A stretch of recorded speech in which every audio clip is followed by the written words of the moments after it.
quorum? Yes, we have quorum. All right, thank you. Good evening. My name is Rolando Bonilla. I am the chair of the San Jose Planning Commission. Welcome to the Planning Commission meeting. This meeting is being held via Zoom conference call due to the COVID-19 crisis. Members of the public may participate by following the instructions listed on the agenda. You may also view and listen to the meeting on live stream, cable TV, Granicus, and YouTube. Following roll call during summary of hearing procedure, we will review how the public may provide comment during today's session. Welcome. Let's do a roll call. Bonilla is here. Casey. Here. Caballero. Here. Perfect. Cantrell. Here. Garcia. Here. Lardenois. Lardenois. Montañez. Here. Oliverio. Oliverio. Ornelas Wise. Here. Torrance. Here. Young. Here. Let the record reflect that as of this moment, Commissioners Lardenois and Oliverio are not present. That may change, as we've seen. All right, summary of hearing procedures. The procedure for the hearing is as follows. After the staff report, applicants and appellants may make a 5-minute presentation. City staff will call out names of the public who identified the items they want to speak on. You may identify yourself by the raise hand feature on Zoom. Click *9 on your phone, or you may call 408-535-3505 or email planning support staff at sanjoseca.gov and identify your name, phone number, and what item or items you'd like to speak on. As your name is called, city staff will unmute you to speak. After we confirm your audio is working, your allotted time will begin. Each speaker will have 2 minutes. Speakers using a translator will have 4 minutes. After the public testimony, the applicant and appellant may make closing remarks for an additional 5 minutes. Planning commissioners may ask questions of the speakers. Response to commissioner questions will not reduce the speaker's time allowance. Staff will unmute the speaker to respond to the commissioner. The public hearing will then be closed and the planning commission will take action on the item. The planning commission may request staff to respond to the public testimony, ask staff questions, and discuss the item. If you challenge these land use decisions in court, you may be limited to raising only those issues you or someone else raised at this public hearing or in written correspondence delivered to the city at or prior to the public hearing. The Planning Commission's action on rezonings, pre-zonings, general plan amendments, and code amendments is only advisory to the City Council. The City Council will hold public hearings on these items. Section 20.120.400 of the Municipal Code provides the procedures for legal protest to the City Council on rezonings and pre-zonings. The Planning Commission's action on conditional use permits is appealable to the City Council in accordance with Section 200.100.220 of the Municipal Code. Okay, with that, we will go to call to orders and orders of the day. I am going to move. Yes, sir. I would like to announce that Commissioner Lardenois was present as of 6:31 p.m. Commissioner Lardenois. In the webinar view. So here now. Welcome. You are welcomed. Thank you for that, Robert. All right, call to orders and orders of the day. I'm going to move item 2 to immediately behind item 7D. That's really the only change we have. With that, we will now move to deferrals and removal from calendar. Staff, do we have any items to defer today? Anyone in the public wish to, well, actually, staff, do we have any items to defer today?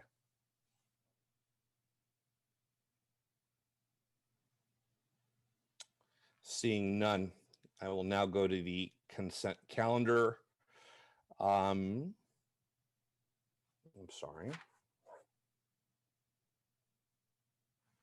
Got it. Okay, I'm being informed of a potential conflict here, but we're not there yet.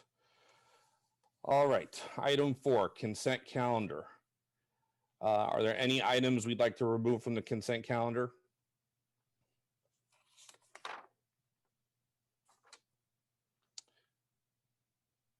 Seeing none.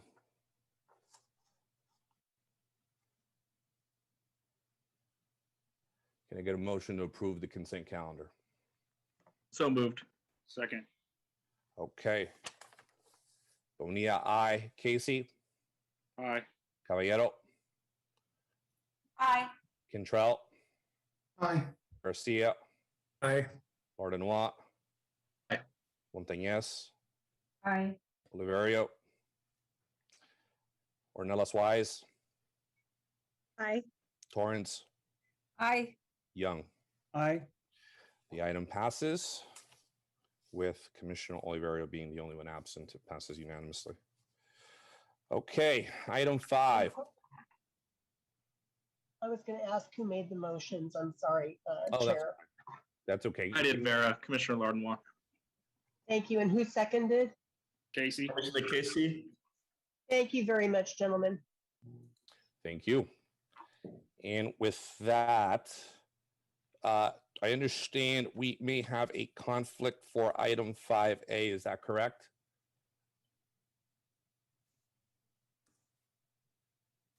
Commissioner Garcia? Yeah, that's correct. I believe it's appropriate to recuse myself for item 5A. The SP 20-021. I have an immediate family member that has lived in an adjacent property for 4 years until just a couple of weeks ago. So I think it's appropriate that I not participate. Commissioner Garcia, thank you for the disclosure of that conflict. Jennifer, can we now put Commissioner Garcia into the waiting room until we are done with the item? Commissioner Garcia now in the waiting room. Perfect. Okay, thank you. So we will now begin with item 5A, SP 20-021. We will now begin with the staff presentation.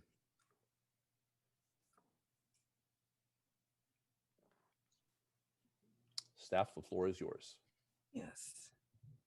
Thank you, Chair and Commissioners. I am Laura Miners, the Planning Project Manager for the special use permit request to allow the demolition of existing residences on the site and the construction of a 23-story, 240-unit multifamily residential building.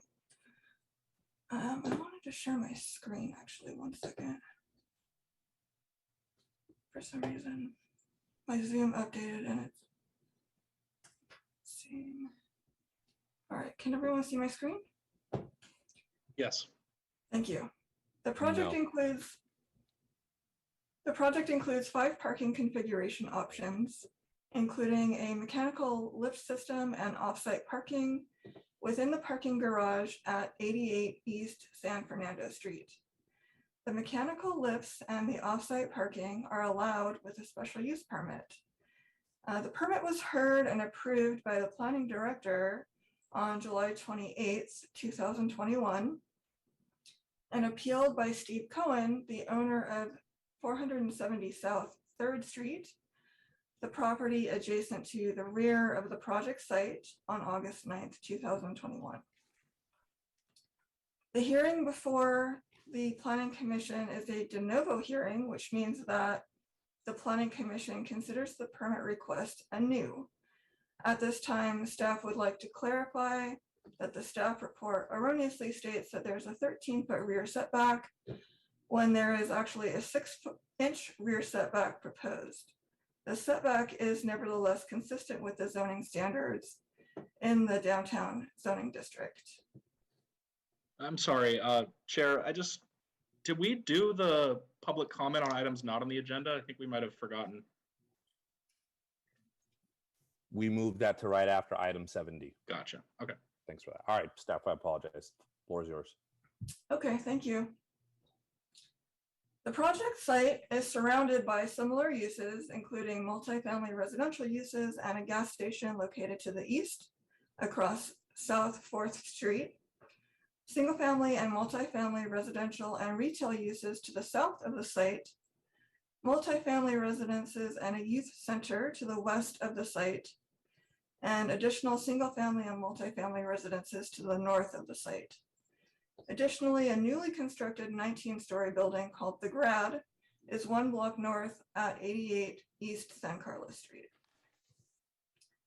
The site is within the downtown general plan land use designation. While it is zoned CG Commercial General, the project is allowed by state law to be developed under the standards of the zoning district that permits the density and heights allowed under the general plan land use designation. The project is therefore analyzed for consistency with the downtown primary commercial zoning district. As described in the staff report, the project meets the height, setback, and parking requirements of the zone. It also implements the general plan vision for downtown, which states that redevelopment should be at very high intensities with residential densities appropriate for the downtown of a major metropolitan city. The project is subject to and meets the standards of the downtown design guidelines, except where exceptions have been requested and recommended for approval based on meeting the required findings as discussed in the staff report. These essentially include a modified rear transition, a modified step back along the front of the building, a reduction in the amount of active frontage, and modified separation distance from an adjacent potential high-rise building still under review. The project meets all other requirements of the design guidelines, including facade articulation, distinguished pedestrian entry, and materials and colors, and provides a planted roof terrace. At this time, staff would like to turn the presentation over to Myra Blanco, the project's environmental project manager, for an overview of the environmental process. Myra? Good evening, Planning Commission. My name is Cassandra Vandersloop, Environmental Supervising Planner, stepping in for Myra Blanco this evening. The city prepared a supplemental environmental impact report, SEIR, to the Downtown Strategy 2040 EIR for the Mark Residential Project. The SEIR circulated for a 45-day period from April 29th to June 14th, 2021, and was then extended to July 7th, 2021 to allow for additional time for additional comments in response to neighbors' concerns. During the public circulation and comment period, staff received comments pertaining to a number of resource areas analyzed in the SEIR, including aesthetics, land use and planning, noise, cultural and tribal resources, and transportation. Staff addressed all of these comments in the First Amendment to the SEIR, which was posted on the city's website on July 16th, 2021. The SEIR found that the proposed project would result in less than significant impacts with mitigation measures incorporated for air quality, hazards and hazardous materials, and noise. The SEIR did not identify any significant and unavoidable impacts, and therefore no statement of overriding considerations is required. On July 28th, 2021, the SEIR was certified in the director's hearing. A CEQA appeal was not filed. However, this evening, the SEIR is presented as the environmental clearance for the appealed project, and certification of the SEIR would provide the environmental clearance for the Planning Commission's actions this evening. Additionally, staff would like to acknowledge the SEIR outlined, staff would like to acknowledge the SEIR comments outlined in the appellant's recent September 17th, 2021 letter. These points address and reiterate concerns that were identified during the public circulation for the SEIR, and they were responded to in the First Amendment to the SEIR. Staff would like to point out that this appeal is regarding the project permit and not the SEIR, and these concerns should have been included in the original appeal of the permit. However, as a courtesy, staff would like to address the points of the letter. In summary, the comment letter identified concerns that the SEIR did not appropriately analyze the residential parking permit program, loss of privacy for surrounding residential properties, and the proposed project building's aesthetics. These comments reiterate comments that were addressed in the appellant's July 7th, 2021 public circulation comment and do not raise any new information. Regarding parking and the residential permit program and the possible loss of privacy, the discussion of these items in the SEIR are for informational purposes and project description purposes. Parking is not considered a CEQA resource, and regulations regarding parking in the RPP program are handled through the different city permitting processes, including the planning review and the Department of Transportation. Loss of privacy, particularly in an urban and downtown environment, is not a CEQA impact, and as described in the SEIR and further outlined in the staff report, the project's design was reviewed and found in conformance with the applicable general plan, zoning, and design guideline requirements of the city. Additionally, a comment was received today regarding why the SEIR analyzed a 6-story 44-unit alternative and did not consider or negotiate other project alternatives. The SEIR alternatives analysis section was prepared in accordance with the requirements of CEQA section 15126.6, which requires an EIR to describe a range of alternatives that could attain most of the project objectives and avoid or substantially lessen any of the project's impacts on the environment. An EIR is not required to consider every conceivable alternative. The reduced development alternative, which was considered and which was 6 stories, contemplated that a 6-story building would have a reduced construction time frame and could also result in lesser impacts to the historic and downtown design guide. Excuse me, one more time.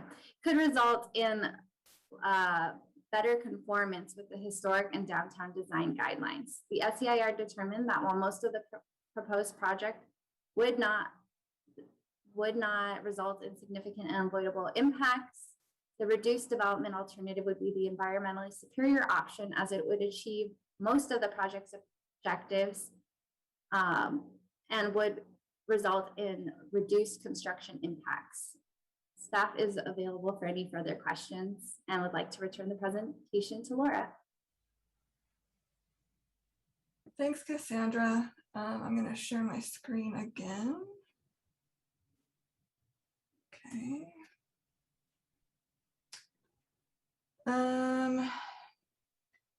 Thank you, Cassandra. The appeal filed on August 9th, 2021 identified 3 issues, including an incomplete use permit, lack of proper community outreach, and project specifics not being in the permit. As stated in the staff report, the appeal did not include any details supporting the issues identified. While the city is not required to respond to vague allegations, staff nonetheless responded generally in the report to the statements made as a courtesy. Staff received a more detailed version of the appeal from the appellant on Friday, September 17th, 4 business days ago. These details should have been part of the original appeal filed on August 9th to provide adequate time to respond in writing to the staff report, Since we were not able to address the issues in writing, staff is responding to these new details verbally in this presentation as a courtesy to the appellant. The additional appeal details include, number 1, on the issue of lack of proper neighborhood outreach. The appellant identified the issue as the fact that there was only one city-led community meeting, and that meeting was held over Zoom. Staff response to that issue, as detailed in the staff report, the project followed Council Policy 6-30 for public outreach activities.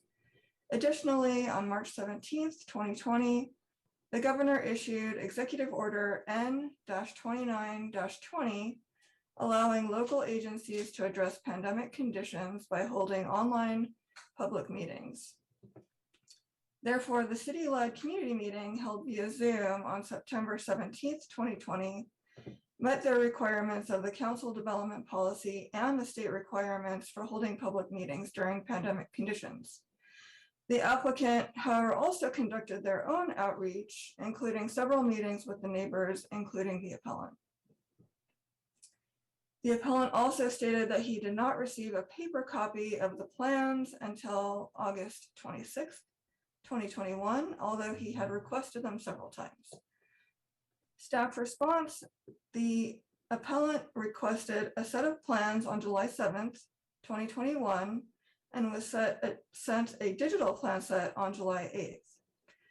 City Hall was closed due to the pandemic at the time and did not open to the public again until August 2nd.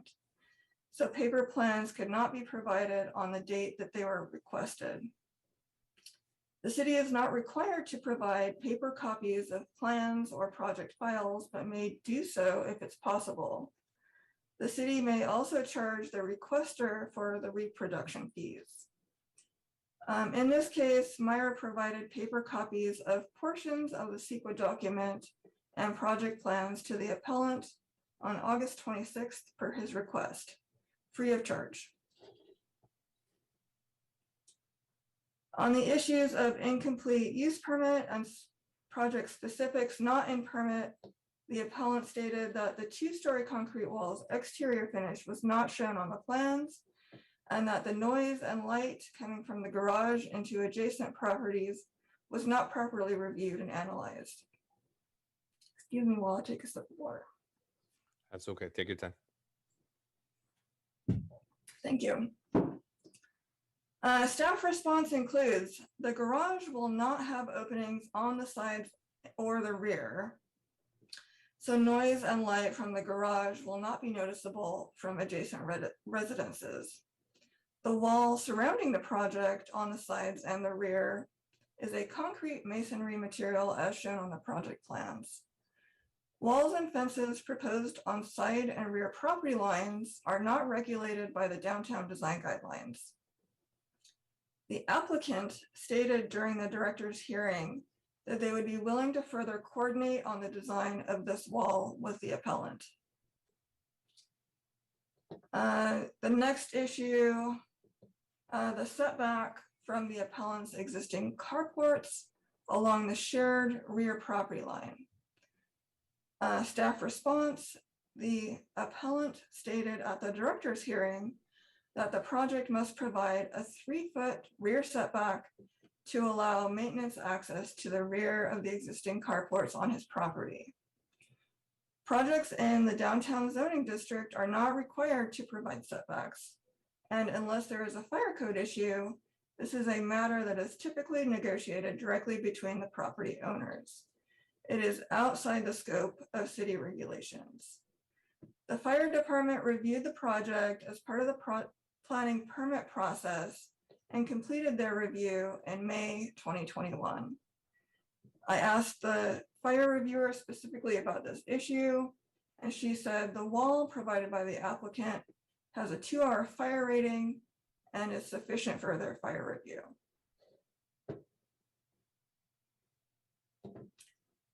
The next issue, the appellant stated that the project should be excluded from the residential permit parking program because street parking is limited and the dense project would further impact parking.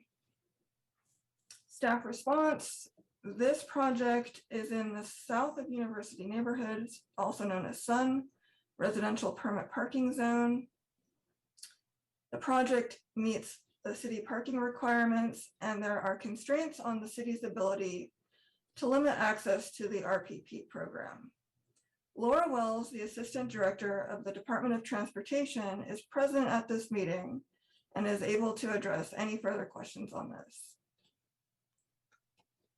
Additional appeal issues included in the email received on September 17th were concerns about the downtown design guideline exceptions and the environmental impact report, as Cassandra mentioned in her verbal report.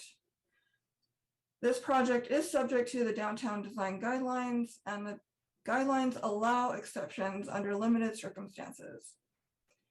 4 exceptions are requested. The appellant states concerns about the project not strictly following the design guidelines and standards. Each of these exceptions are analyzed in the staff report, and it was determined that findings to allow the exceptions can be made due to the physical constraints of the site. The project meets the intent of the standards for which exceptions have been requested. Detailed findings are included in the staff report. At this time, Staff would like to acknowledge the public correspondence was received for this project, both in support and in opposition.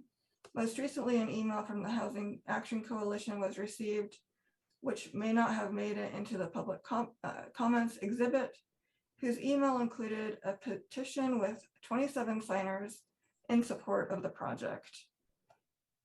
Because the project is consistent with the general plan goals for downtown and the required findings for the special use permit can be made, staff recommends that the Planning Commission deny the appeal and uphold the planning director's approval of the special use permit with the update to section 4C of the resolution. This concludes staff's presentation. Thank you. With that, can we have the applicant's presentation, please?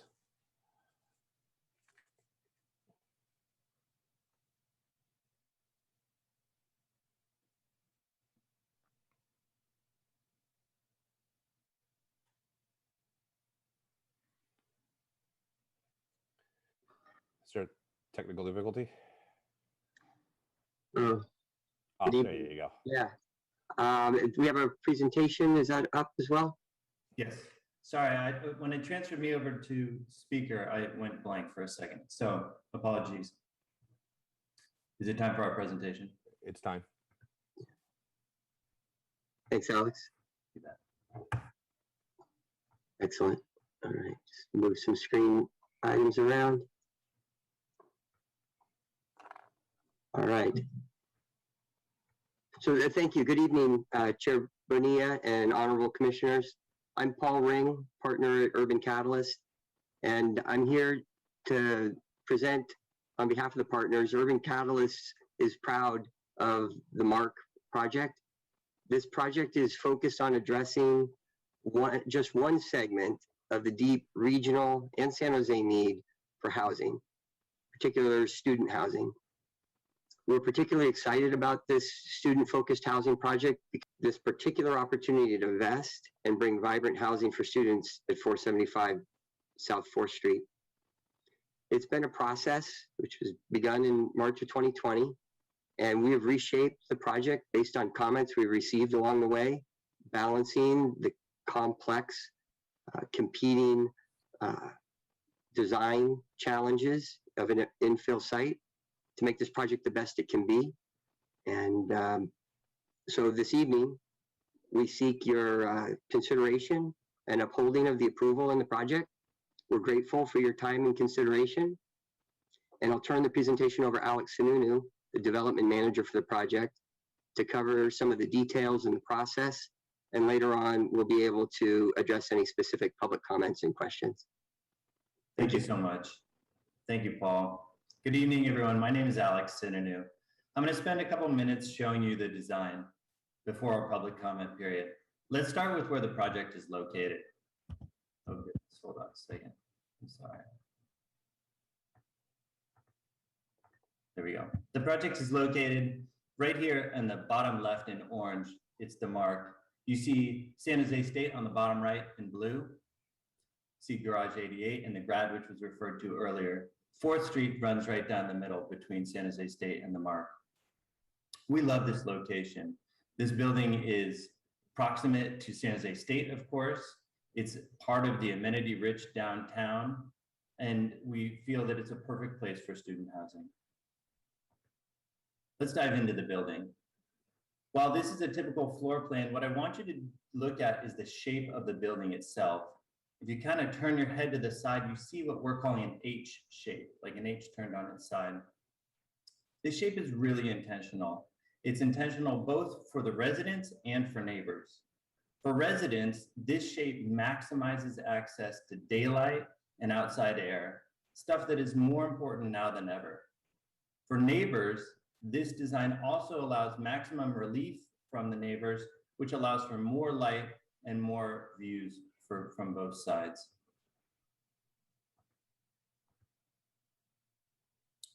This is our roadmap of how this design came about. While there's a lot on here, what I want to draw your attention to is the orange lines on this map. And what these points denote is points of collaboration. On the top, we showed the collaboration here with the city concerning CEQA and planning issues. On the bottom is all of our points of collaboration with the community. We had this process, as Paul said, started 18 months ago. And throughout that time, we've had consistent conversations with almost anyone who would talk to us regarding this project and took a lot of feedback. Let me show you how that feedback played out in our design. The first and most important thing is the setback. Prior, our building was all the way up to this dotted line you'll see on the right. We've since moved the building's massing 15 feet back away from our neighbor to the rear. This increased the distance between our buildings above the third floor from 40 feet to almost 55 feet. In addition, we also complied with the city's ambitious reach goals. We found ways for this building to be all electric, and at this height, it's quite an engineering feat to figure that out. We analyzed this project for 2 different LEED certifications, finding a path to silver certification under both. We've added affordable units, and most importantly, we started with the city minimum number of parking spaces, and we've since doubled the amount of parking spaces available.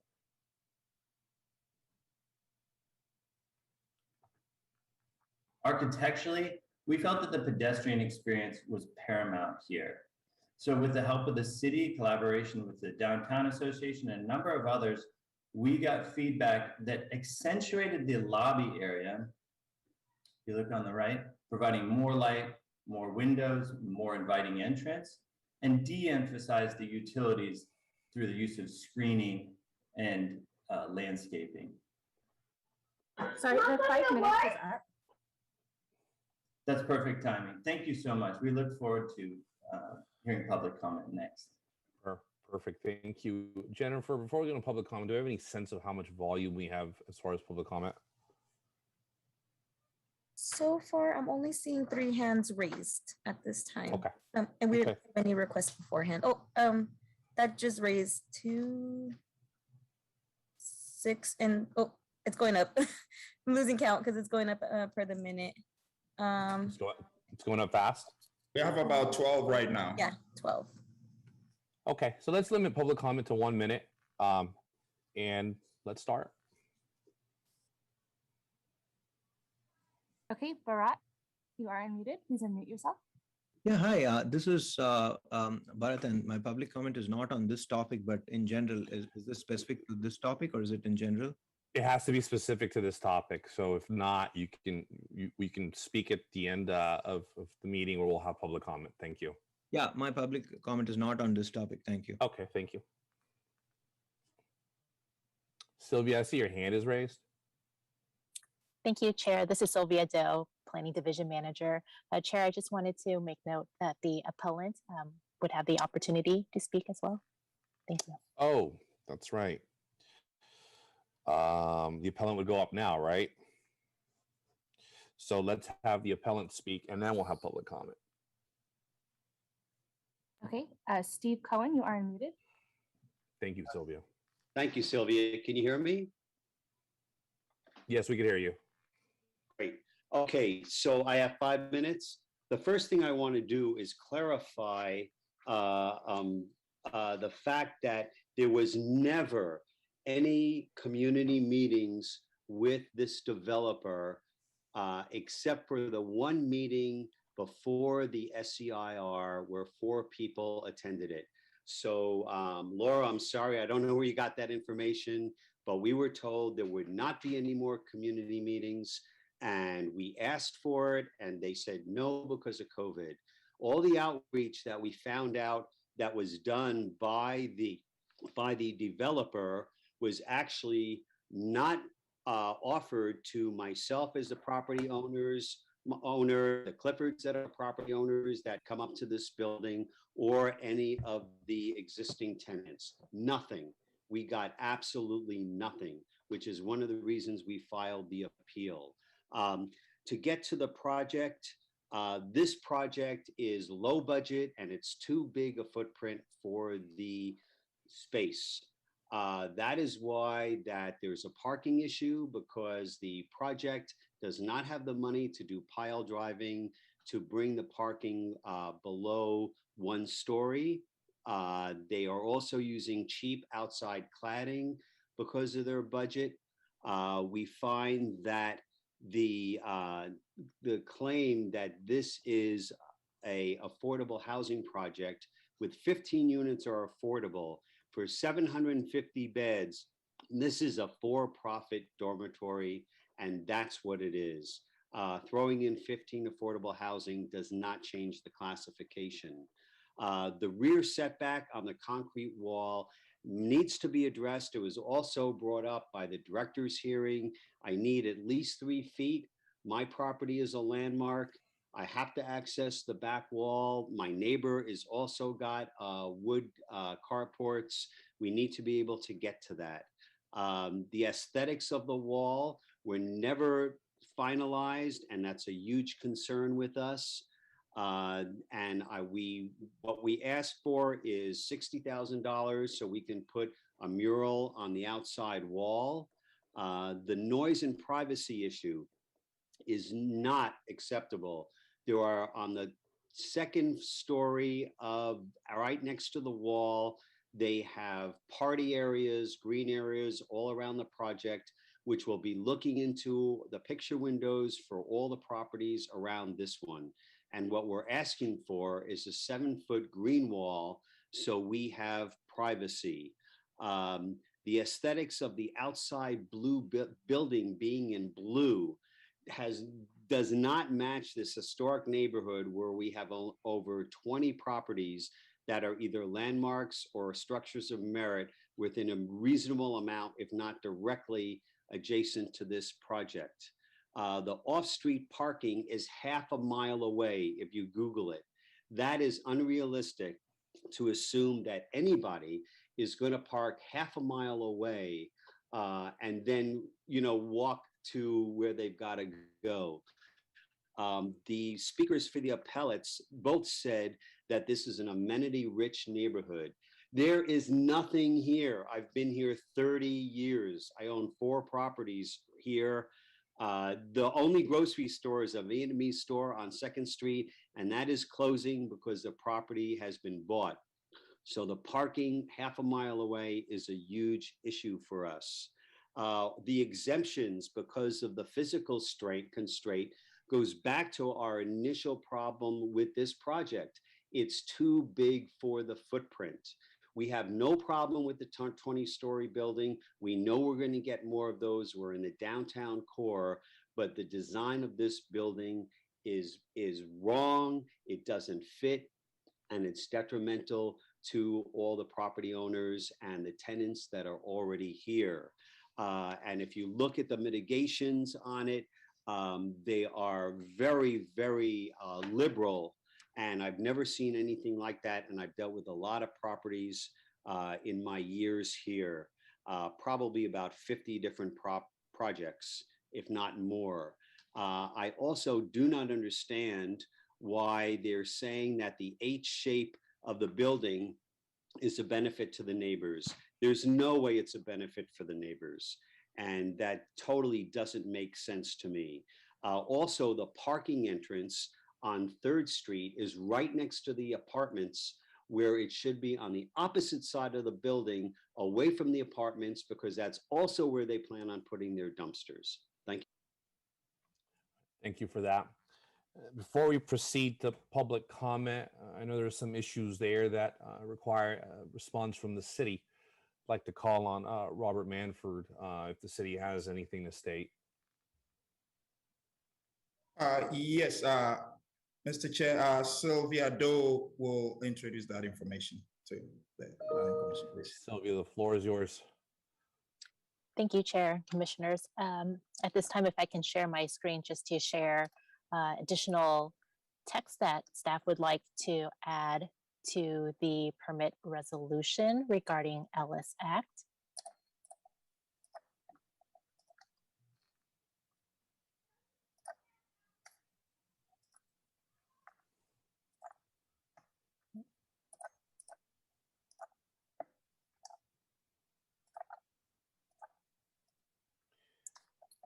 All right, so pardon the lengthiness, but it really is important to read this into the record in full.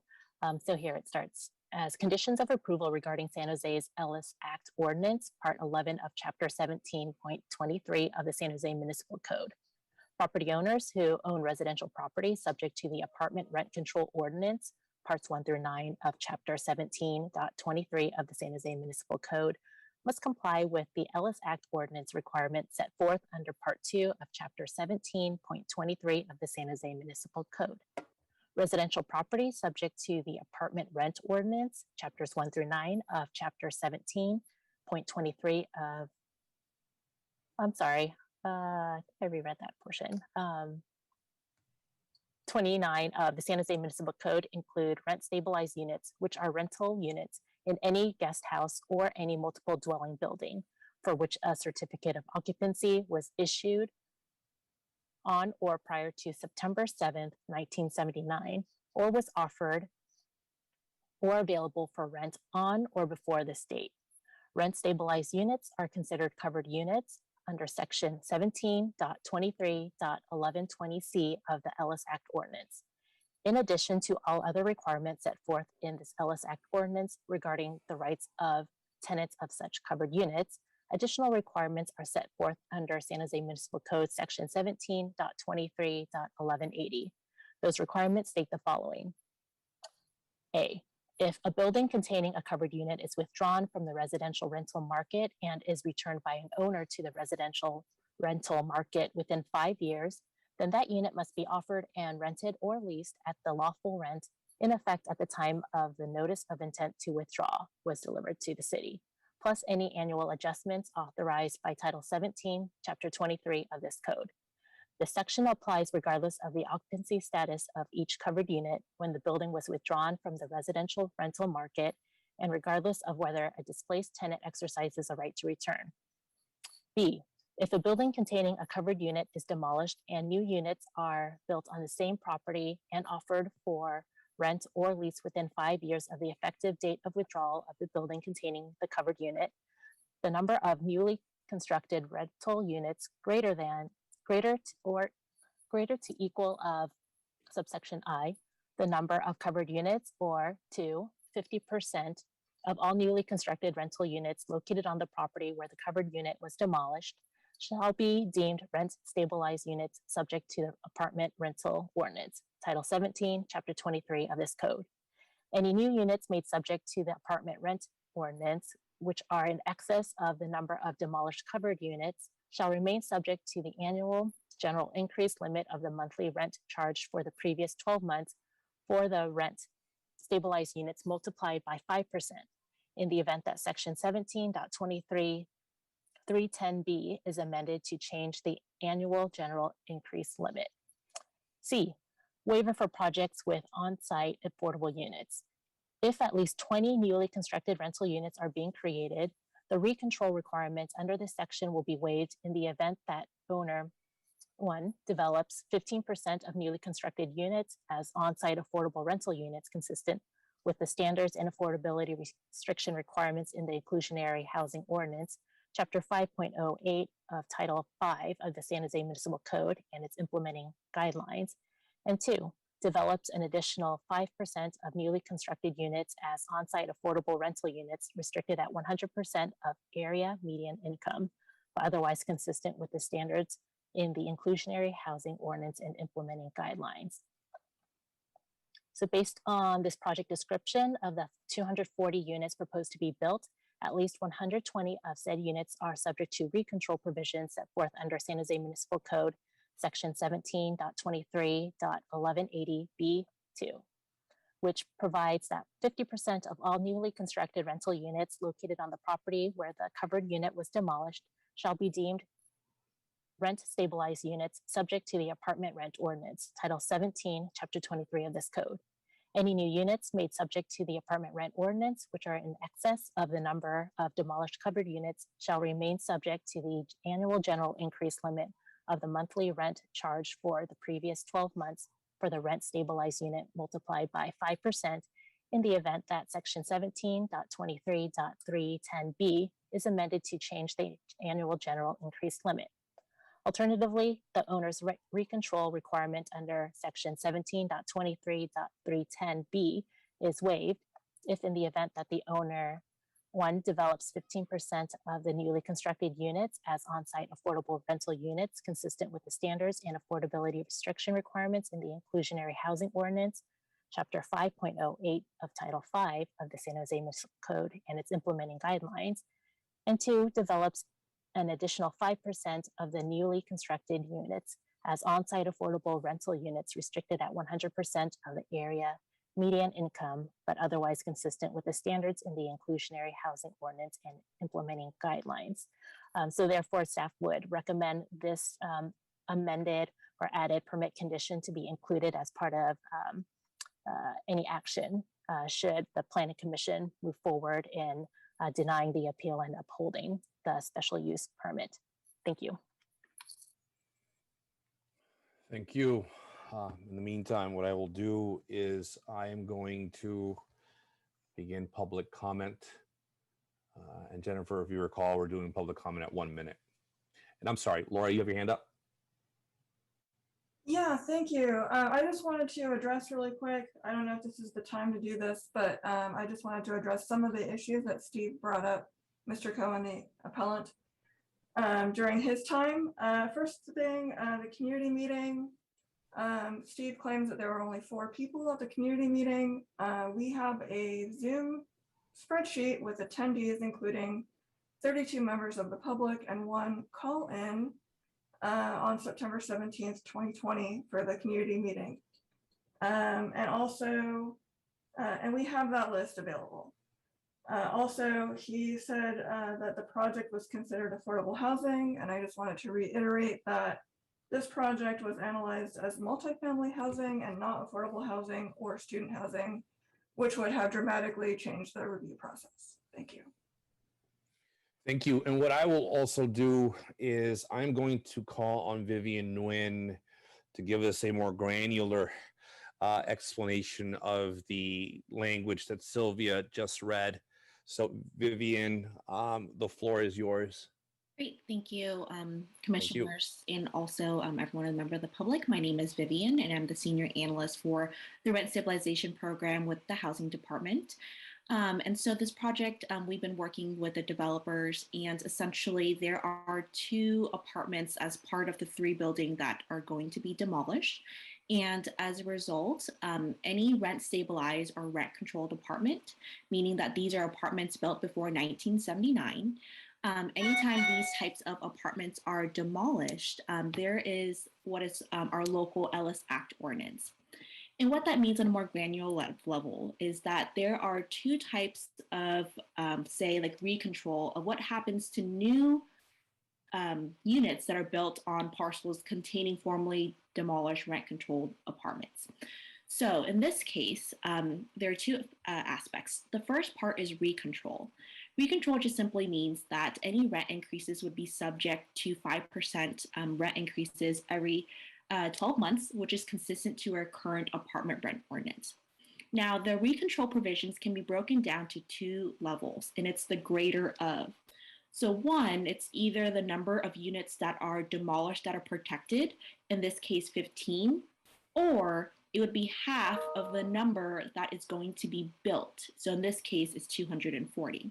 So in this scenario, it's the greater of, so therefore 50% of 240 would be 120. 120 of these units would be subject to recontrol provisions. Now, the rent will be set as a function of the market rate, but it'll be limited to 5% rent increases. So that's the first option. The second option, which was discussed, is having a waiver if on-site affordable units are built. And so it's 20% of the new units, so 20% of 240 will bring us to 48. And so in this scenario, there's an overlap, to make things a little bit more nuanced, of SB 330, which is a state requirement. And so what that would mean, SB 330 is a 1-for-1 kind of replacement. So that's where the 15 comes from, and that is affordable. But in this particular project, there's an overlap because the Ellis Act ordinance is local and it's more restrictive. And so absent of an Ellis Act ordinance, the replacement will just be SB 330, which will be 15. In the city of San Jose, there's a local Ellis Act ordinance, meaning that layers on top, and therefore it would need to be, right now the development is 15 affordable units. We would need to meet up to, with my napkin math right now, up to 48. Perfect. Vivian, thank you so much for distilling that. Not to take anything away from you, Sylvia. I knew you had to read it verbatim, but I did want that second pass at it from a more granular standpoint. With that, I will now move to the Vera. Vera, I will call on you now, Vera.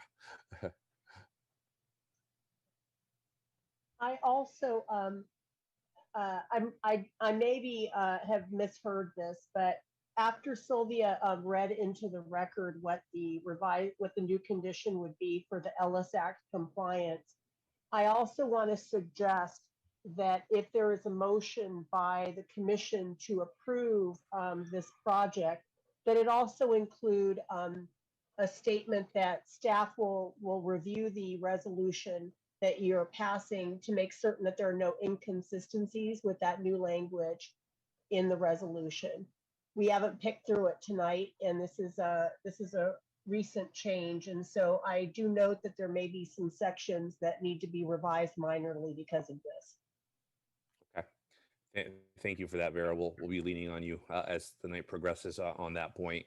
So with that, we will now head to public comment. And as I stated earlier, we will limit public comment to 1 minute. Jennifer, how many do we have in the queue as of right now? We have 10. All right, so let's go. Public comment.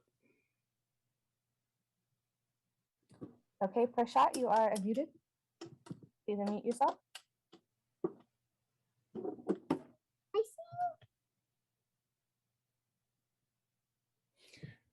Okay, I'm going to move to the next one. Yeah. Kat, you are unmuted. Go ahead and unmute yourself. Can you hear me?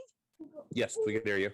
Okay, great. I will keep my comments short. Hi, my name is Kat Wortham, and I am the South Bay and Peninsula organizer for the Housing Action Coalition.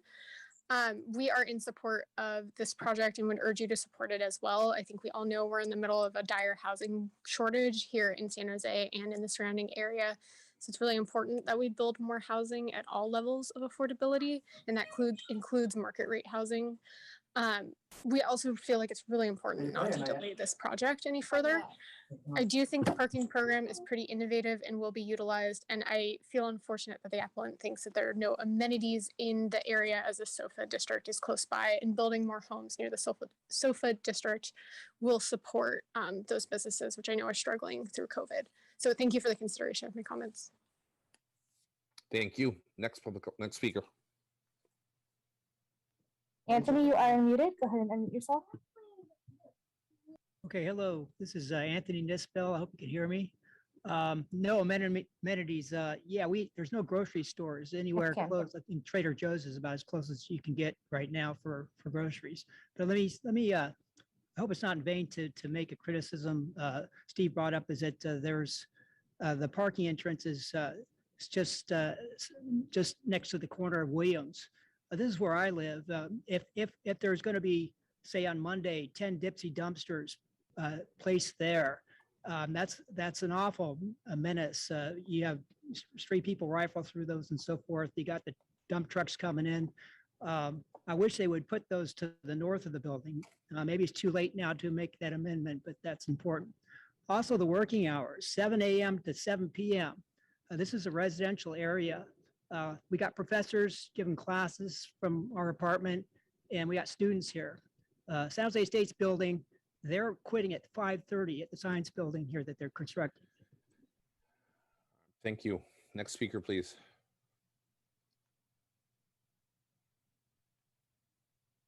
Patricia, you are unmuted.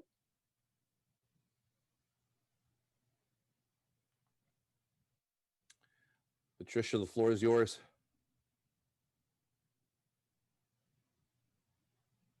All right, Jen, let's move on to the next one. Hello, Bob. We can go back to Patricia. Okay, I'm sorry. The Mark Towers the Mark Towers project size and scope are not compatible with the historic residential district in which it's proposed and should be scaled down. Envision San Jose 2040 general plan supposedly protects the quality of existing neighborhoods, but it seems to be ignored here. The 23-story glass building will never blend with 1, 2, and 3-story craftsman and Victorian homes. This is the first intrusion of towers east of the downtown core into a thriving neighborhood and should have been planned with more thought of the future. If there will be more towers, wouldn't it be wise to make the first a model for mixing the old and the new by avoiding the errors of this plan in regards to parking, noise, and light intrusion, adjacency to historic buildings, exterior design, and lack of community notification and input? The parking plan itself is based on telling the city not to give its tenants parking permits. The adjacent 3rd Street historic properties are not protected from the tower's water, noise, and light, as well as its proximity. Sorry, your time is up. Bob, you are unmuted. Go ahead and unmute yourself. Good evening. Thank you. Bob Stedler, Silicon Valley Synergy. Just calling in to support the project. Just want to also point out that this project, meets Mayor Liccardo's, one of his 15 points in his housing plan, and about how we need to get more San Jose State students closer to San Jose State. And I think this is a great project because it accomplishes that. This is part of what the greater 2040 plan was, is building and expanding in downtown San Jose. And so I think the developer should be commended for that. I used to work for redevelopment, and I do recall when we did Tower 88 and 360 residences, we went through similar type of comments. So I just want to commend the developer for this development. Thank you.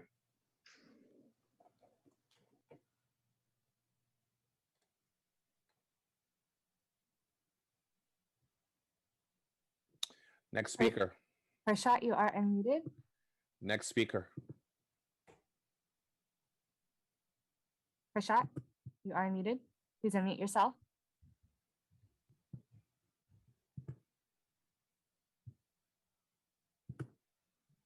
I'll do the next one. Craig. Okay, Craig is using an old, okay, he's going to be promoted to panelist. Craig.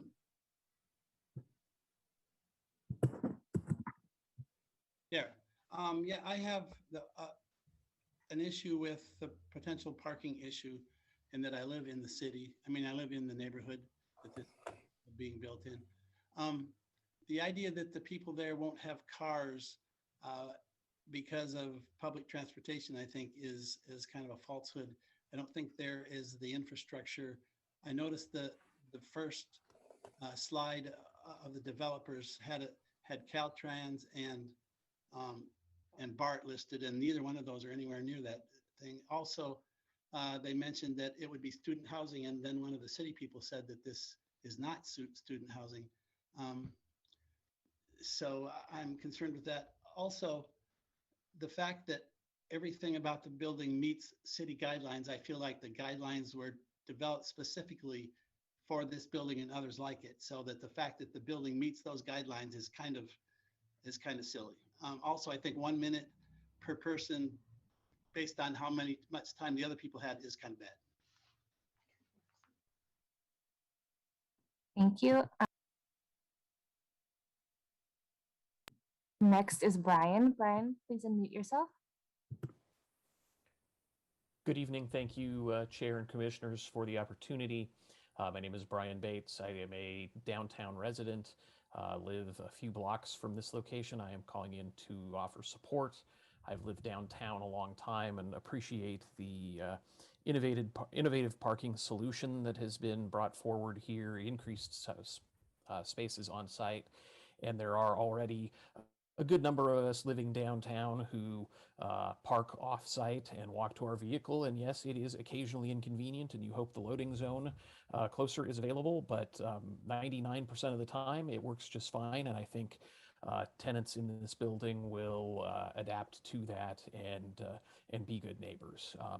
I also think it's important to underscore the fact that this adds density to downtown, which will help bring some of those amenities and is in alignment with the general plan. And thank you for the opportunity to speak tonight. Thank you. Gabriel, please unmute yourself. Hi, can you hear me? Yes. Thank you. So I'm an East Side resident and advocate for affordable housing in San Jose and would like to advocate in favor of this project as it generally furthers San Jose's housing goals and brings more supply to San Jose. However, with the caveat that this project hopefully include in the future actual affordable housing for students. 15 units of affordable housing in the midst of our housing crisis with students in San Jose who are homeless is unacceptable. 48 units would be more reasonable and preferable, as staff mentioned, if that could actually be the case. More than 48 would be even more preferable, obviously. Students, or if this is to actually be student housing, then it must be actually affordable to the average student, not just wealthy students. Moreover, my caveat includes that community outreach be bolstered as the project moves forward, as clearly efforts have been determined by some of the community to be lackluster thus far. Thank you. Thank you. Are there any more public comment, Jennifer? Yeah, it looks like we have 10 left. Oh, okay. Okay. Angelina, you are unmuted. Please unmute yourself. Hi, can everyone hear me? Yes. Great, thank you. Hi, my name is Angelina Perez, and I'm calling in on behalf of myself as a current urban planning graduate student at San Jose State University. I want to voice my support for the project and its effort to provide the much needed student housing, and I applaud the use of parking lifts, especially to accommodate the residents' cars. But I do have concerns about the affordability of the housing for the students who are often working part-time, minimum wage jobs. And so I do agree that the 15 affordable units is not enough. I think that the applicant should consider the 48, if not more, affordable units, especially because San Jose State has the highest rate of unhoused students in the CSU system. I hope that the applicant will consider future collaboration, especially with the university and the students that the project is intended for, to truly make it affordable for the students who are struggling to afford the area. I also urge the applicant to continue working with the surrounding residents to ensure that their valid concerns are heard as well. Thank you. Okay, phone number ending in 140. Please state your name for the record. You are unmuted. This screams of Section 8 housing, and that's what it's going to become. It'll just become all low-income housing. It'll be a halfway house. That's what always happens in downtown San Jose, because the students don't have the money, or they're there only so many months of the year, or they trash the place. It's not going to be for students.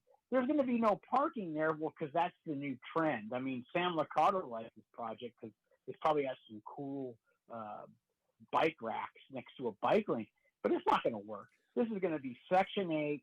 It's going to be a joke. It's going to be another folly in downtown San Jose. Mark my words. There hasn't been anything that's been worth anything in this downtown. Nobody's living down there in the new high rises. They're all bought by speculators. There's no amenities. There's no parking. There's no place to put a garbage can. I mean, really? And how long is this construction going to take, backing up 4th Street? That's already a disaster with the bike lanes taking over the whole. Sorry, your time is up.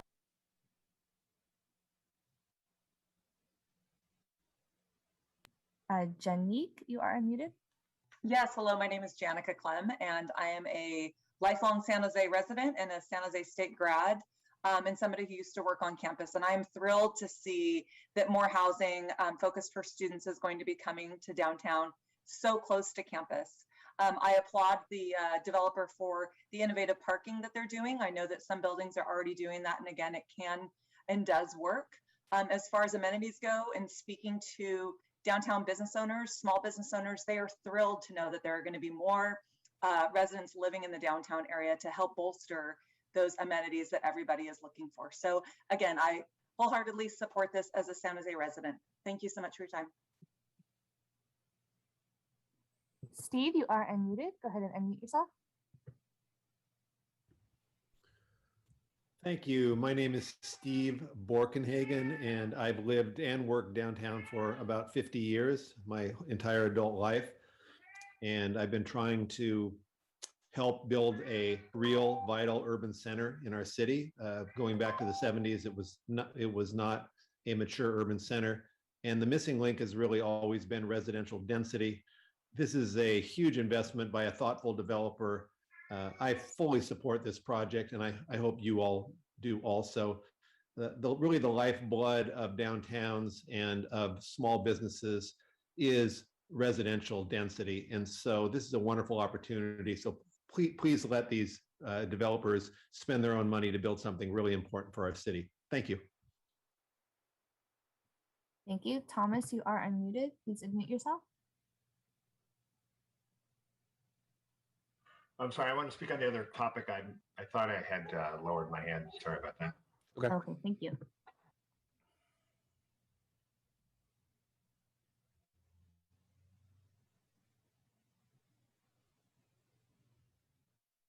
Okay, Scott, you are unmuted. Good evening, Chair Bonilla, members of the commission, Scott Neese, Executive Director, San Jose Downtown Association.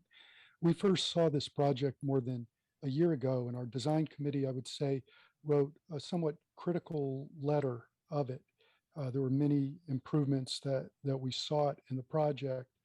And earlier this year, we had a encore meeting with the development team, and they addressed most of the issues. And I do want to impress upon the commissioners how unusual that is, that you have a developer that is responsive. You heard that they addressed some of the setback issues. They actually added height that we felt addressed some of the boxy nature originally of the building. They addressed some of the parking concerns.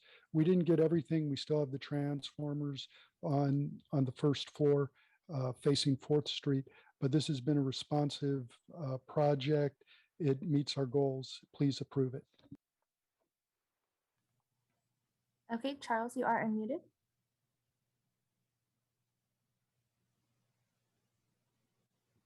Charles, go ahead and unmute yourself.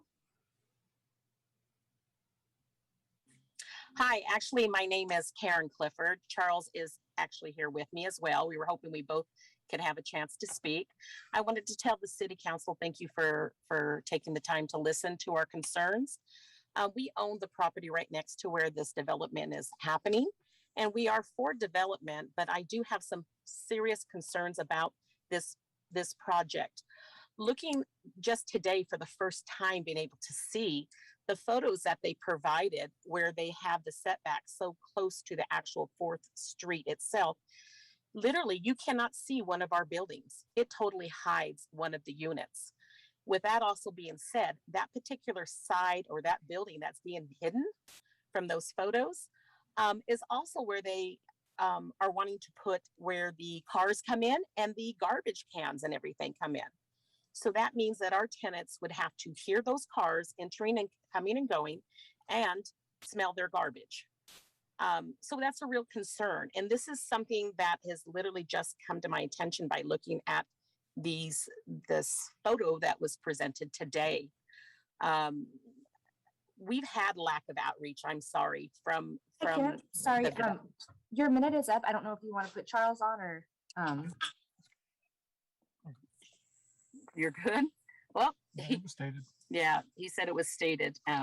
We thank you for the time for listening to us and hope that the developers will at least respond to some of our concerns that we have given them way back almost a year ago. Okay, thank you. Mark, you are unmuted. Go ahead and unmute yourself. Hi, this is Mark Williams. I appreciate the opportunity. I did get a chance to meet with the developers, and I appreciate the plan that they put forward and the effort. But I also agree with Pat Curia that really the historical resources are not being considered. I would just like the commissioners to step back on this for a short time and let us all work it out and come to a conclusion that everyone likes. We're not that far off from it. You don't have to make the decision tonight to just say no to the neighbors. We'd really like to be involved. Thank you.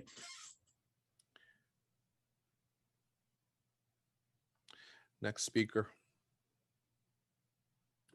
Mike, you are unmuted. Hi, Mike Sodergren, Preservation Action Council. I'll make my comments brief. I just have two concerns with sort of this project in specific, but the project in general is the cumulative impact of projects like this. I think, it's a call to action for us as citizens of San Jose to say, okay, if this project goes forward as proposed, how does it fit with everything else that's to come? You know, does it become the first domino that falls of a significant number of projects like this?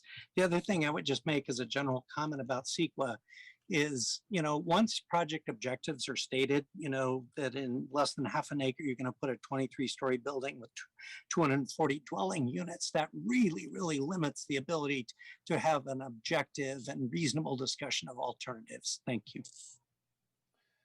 Thank you. Brian, you are unmuted. Good evening. My name is Brian Prescott. I'm a member of South Bay Unity. I respectfully urge you to accept staff's recommendations to approve the special use permit for this building. Hi, good evening. My name is Brian. I'm a member of South Bay Unity. I think we're having some audio difficulties with this call. Jennifer, why don't we go back to this caller and let's just keep moving forward. Okay.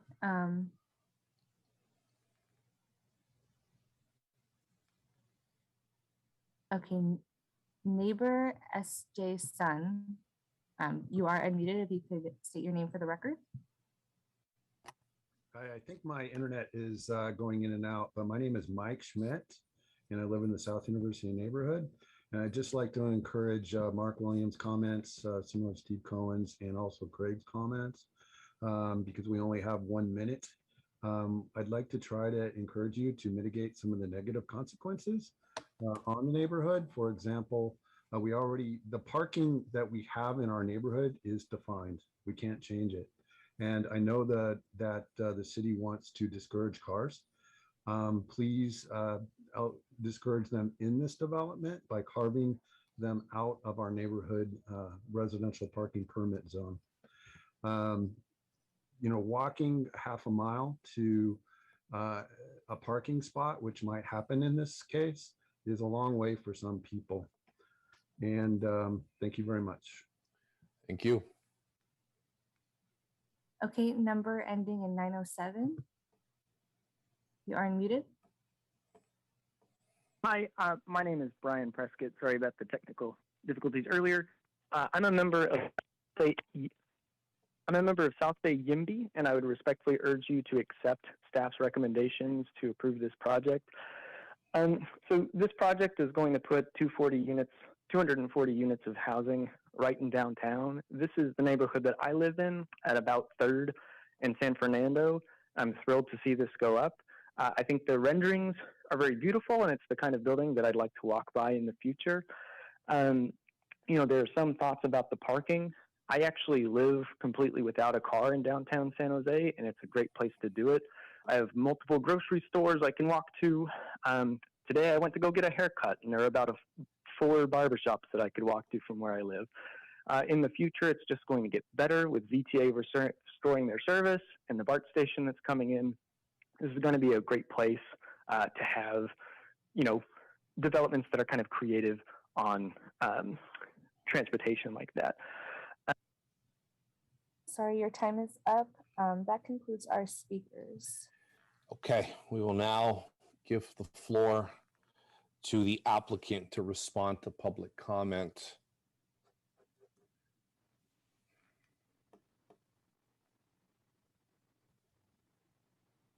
Thank you. Unmuted. Are we back on? All right. Back on. Excellent. So first, I wanted to make a clarification about the interpretation of the Ellis Act. I don't believe that is the interpretation that the city staff had previously, and so I'm requesting that they revisit the 50% recontrol piece here that's previously been documented, that our compliance with the city's IHO is compliant with the Ellis Act. So I'm asking to not make any additional condition other than statutory law. So separate from that, I wanted to, we have some points here we thought were important. I wanted Alex to be able to have a chance to talk about what we've heard and the process we've gone through. Alex? Yeah, thank you. So hearing public comment was really helpful. It's nice to hear from folks in the community on specifics on our project. There's a few items that we'd love to address during the Q&A period, things such as the mural that was mentioned, or address parking in depth if you'd like. We're going to leave that up to the commissioners to point us to topics they want us to respond to. For now, I think the important thing for us to note is that when we're building a project at this scale, we involve a number of people in the community, and wanted to just list out and thank again all the people that are supporting us and supporting this project. We've listed them here. Some of them have spoke today. A number of them have written letters. You know, this process is now culminating in hopefully 240 units of student-focused multifamily investment in downtown. This is what we see as the future, and this is a project that we've deeply collaborated with the community on. We've outreached numerous times and had great conversations, and only have asked for more throughout this process. So we ask that the city, the Planning Commission approve this without condition, and we thank you for your time. Okay, thank you. So what I'm going to do is I'm not going to close the public hearing in order to allow for my colleagues to ask questions, not only of staff, but equally of the applicant as far as any details regarding this project. So just wanted to let the public know that that's why we do that, to allow my colleagues, the commission, to ask questions of the parties that are currently on deck. So with that, I will start with Commissioner Caballero and then Commissioner Lordenois. Hi, Chair. Sorry to interrupt. The appellant also has 5 minutes to speak. Got it. Okay, then we will do the 5 minutes from the appellant. Great. Thank you. Can you hear me? Can hear you. Okay, thank you. I know everybody wants to get out. I'll make it as brief as I can.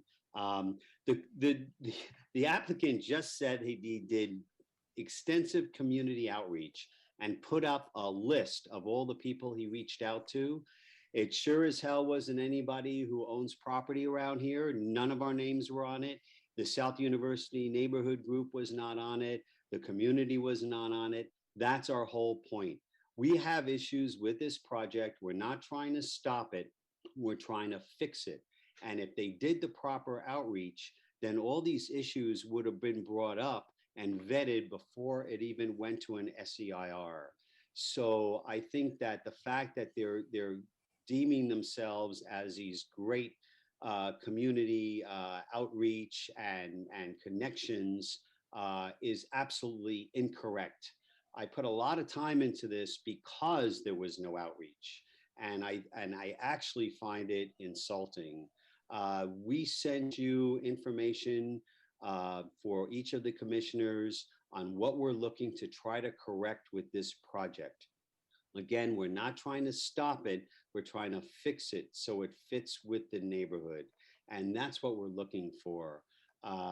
We are looking to have this project and the entitlements held until we have proper community meeting with the stakeholders that actually live near this project, with the developer, so we can look at this project, make reasonable modifications so it doesn't have a huge negative impact on us. My property is a landmark. I've been here for 30 years. The Cliffords on the corner have been there for 35 years.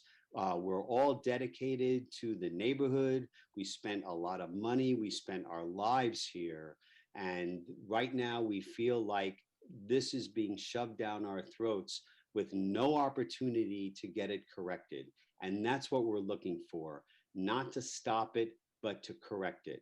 And you're our last hope, because we have had no other reasonable opportunities, as we have in other projects where there have been 3 or 4 community meetings and no one ever left satisfied, but we always found common ground.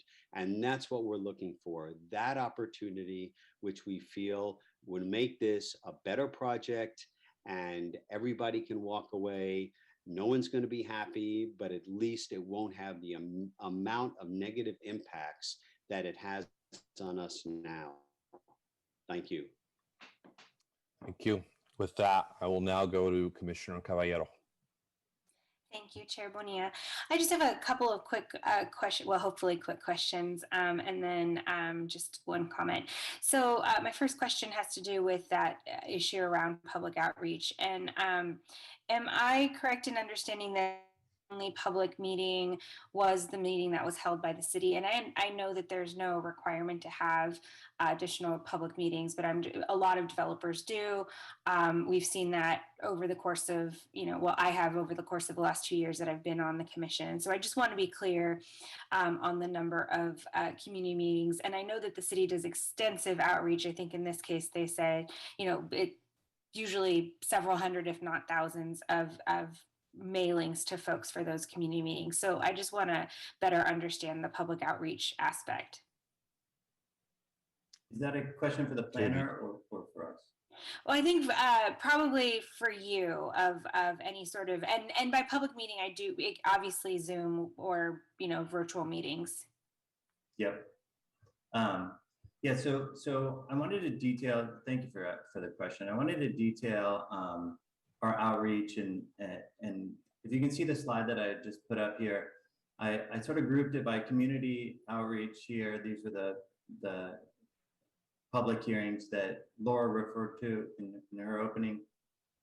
We want to set straight our communication with our neighbor, Steve Cohen, starting way back in April of 2020, had conversations through September, heard his comments in September.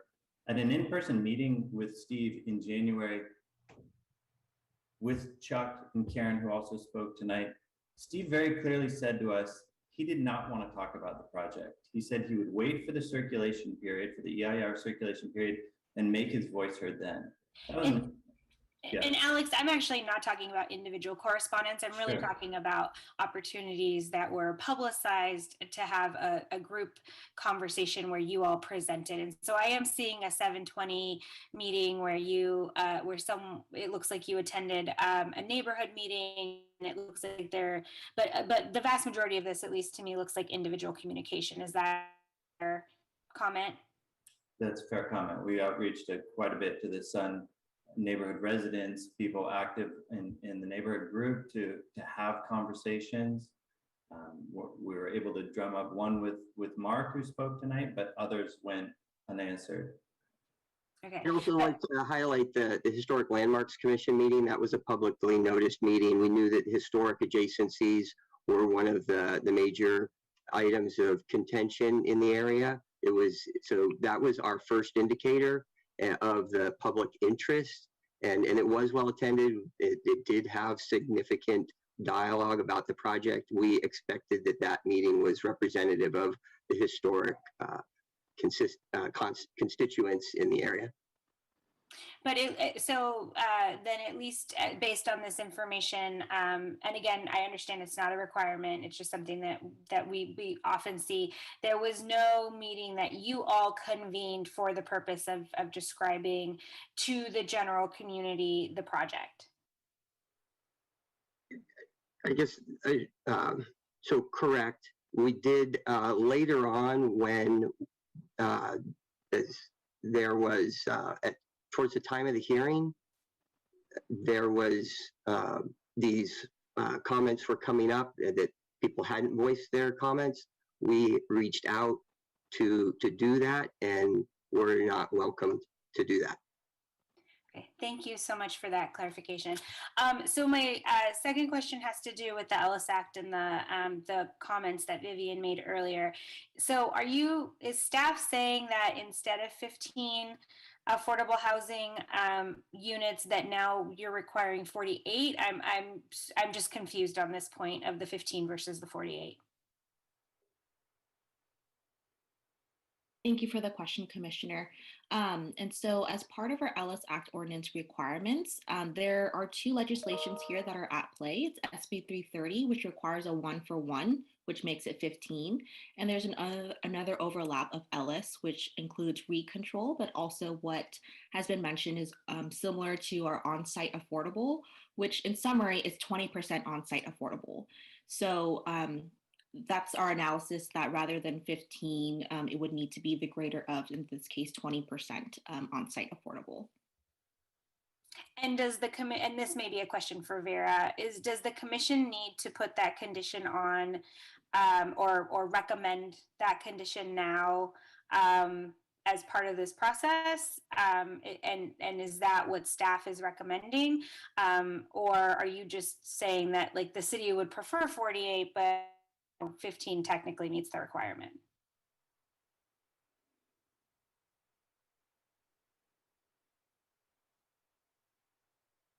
I can help answer that too. So technically 15 does not meet the requirement. It would meet the requirement if there was a jurisdiction that didn't have a local Ellis Act ordinance. And so in this case, we have a local Ellis Act ordinance. And so our provision as a waiver for recontrol, so instead of doing 50% of the new units, for us on-site affordable is consistent with inclusionary, but rather than 15% for inclusionary, it's 20% for Ellis. Okay. So Mr. Caliero, is that? Oh, go ahead. So in approving staff recommendation, would the planning commission in effect be approving the 20% requirement for affordable if we were to approve the staff recommendation as presented currently? The staff recommendation just really spells out more our actual ordinance language. And so there isn't anything in there. We just wanted to be able to clarify the specifics of the Ellis Act ordinance. So a lot of what was being read into the record are the statutory language from the Ellis Act ordinance. I have to ask, when did this language get introduced to us? Because there seem to be discrepancies as far as the applicant. The city is now presenting this. This feels very new at the moment. Initially, we were going to get this, language, highly technical, that candidly wasn't really telling us anything other than highly technical. When did this happen? Yeah, Someone absolutely. can answer that question for me. Yeah.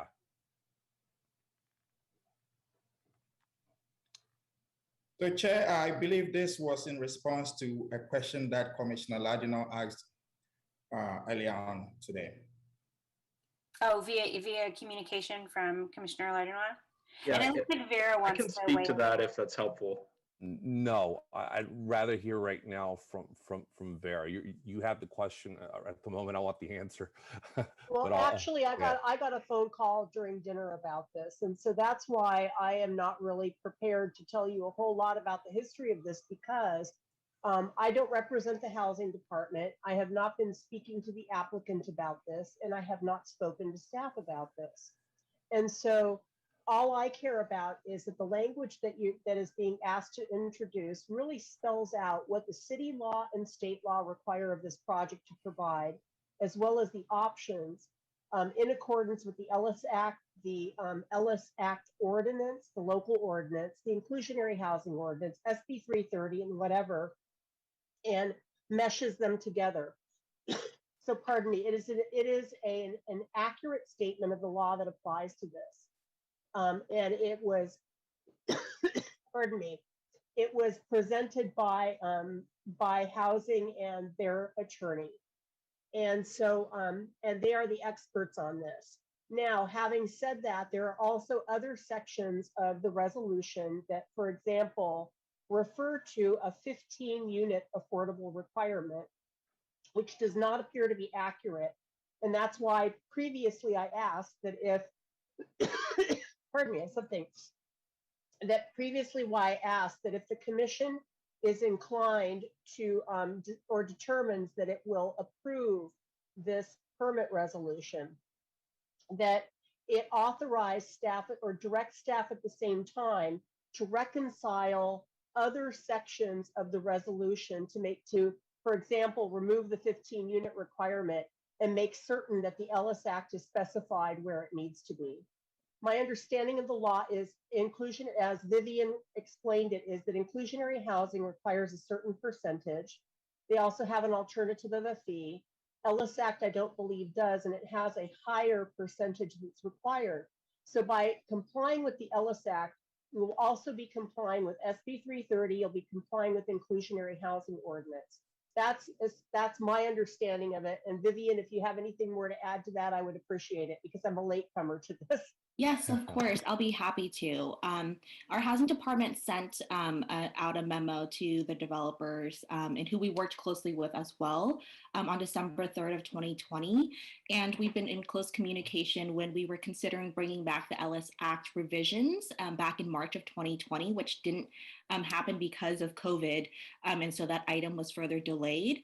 But we've been upfront about the Ellis Act ordinance requirements. We've been upfront that until any revisions to the Ellis Act ordinance, our current standard would apply, in which it's either recontrol or on-site affordable. And so this language here is just to further clarify it. What's currently in the staff report mentions Ellis, but it doesn't clarify exactly what the requirements are of Ellis. And that's the clarification that we're hoping to make in the permit. And I guess, Vivian, where we're, at least where I am unclear is what this language means practically for the developer should the commission approve the staff recommendation. And that is still not clear to me, and I'm not sure about our other commissioners, because I do understand that this is a very technical issue, but I think that, so, you know, I won't speak for anyone else. I know that affordable housing is extremely important to me. I would love to see more. If the Ellis Act gives us the opportunity to require more, I think that's a great thing. But I also recognize that has impacts to the financing of properties like this, that it often requires actually increasing height, et cetera. And so I think that what I'm trying to understand is that if we approve the staff recommendation, are we approving 48, the requirement of 48 or an in lieu of fee? But you're saying that because we have a local Ellis Act, that they actually can't pay an in lieu of fee. So in order to move forward, they'd have to have 48 affordables.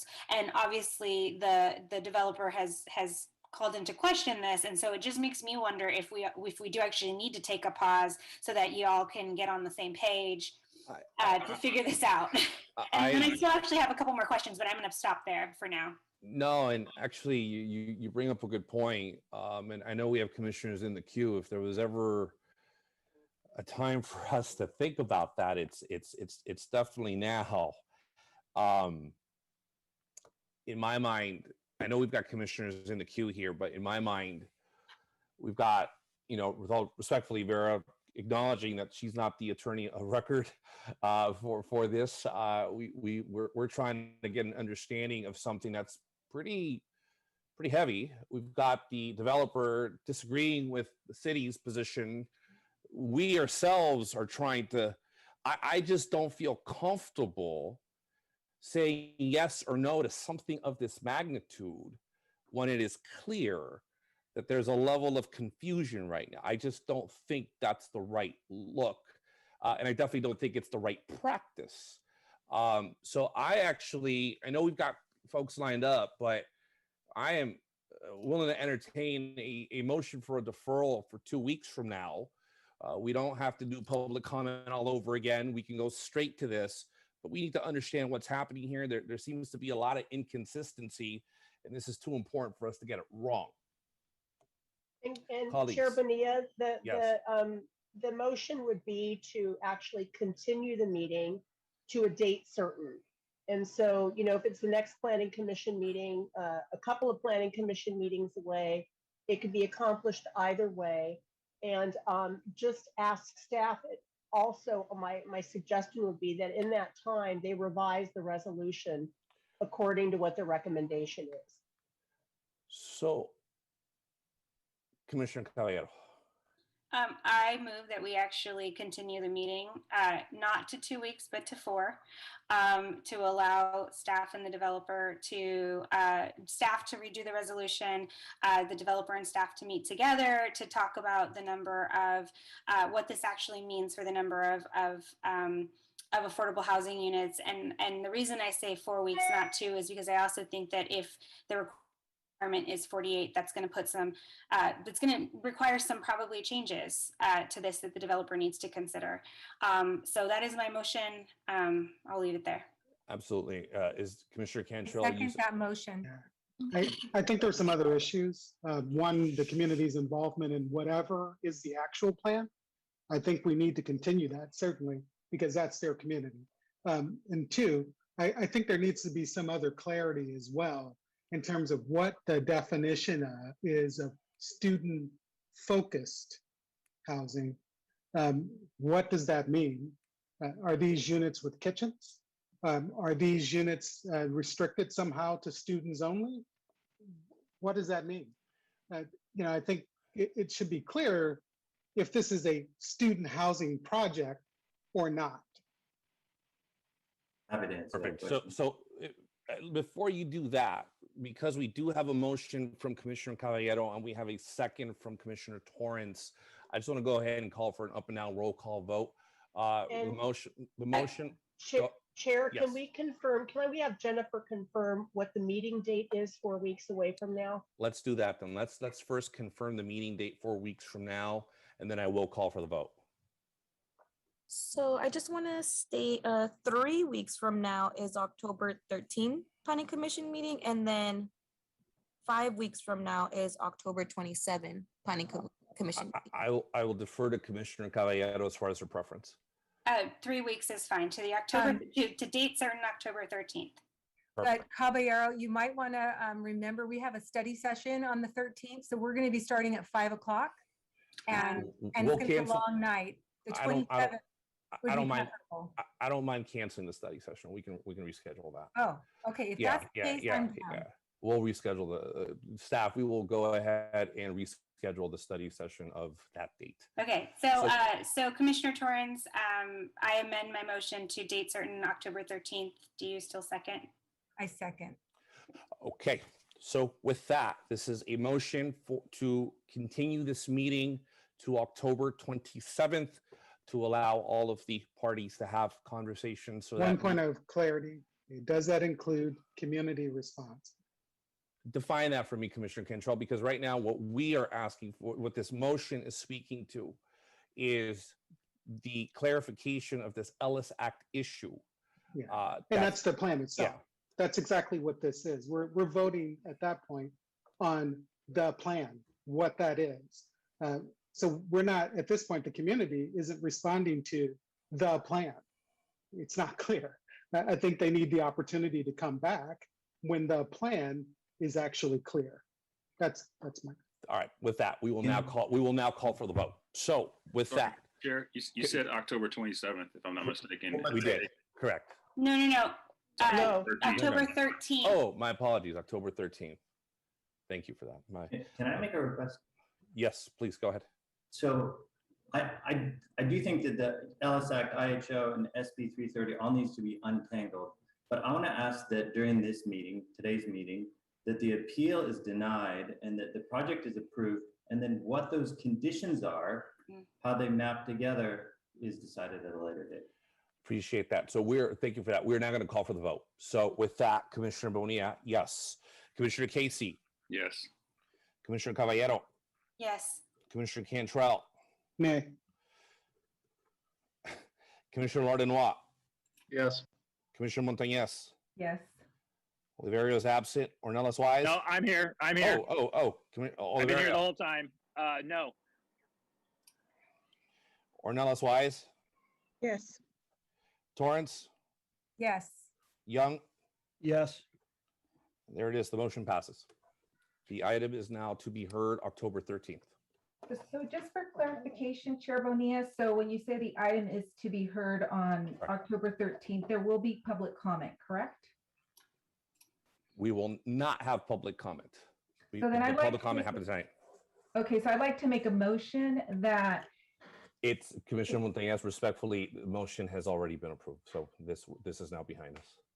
She can reconsider her vote. yes, I'm going to reconsider my vote. I'm a no then. Because I would like to, and I'll explain why. I'm going to reconsider my vote because I do feel that it is important to allow for the residents to be able to speak on what is about to happen. The 48 units will affect their pro forma. It's going to affect how they build out this project. And so we definitely should, if there are going to be any changes made, we definitely should consider allowing for the public to have public testimony. One of the things that we're hearing from the public is that they didn't get a chance to fully comment. And so, I mean, I'm reconsidering and I'm going to vote no, change my vote on. Thank you. Thank you for that. Okay. So with that, we will hear this item October 13th. And we will now move on to item 6. Chair Bonilla. Referrals from, Wait, yeah. Oh, sorry. I was gonna say we could take a pause so I can call Commissioner Garcia back to the meeting. oh, that's right.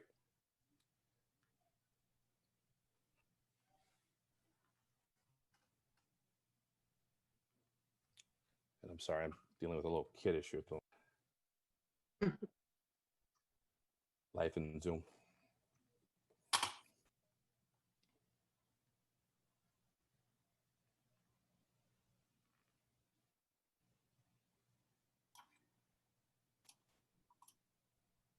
Chair, can I request that Jennifer just confirm that the motion still passes with the votes that she's posted? Please, Jennifer, you can answer Commissioner Caballero's question.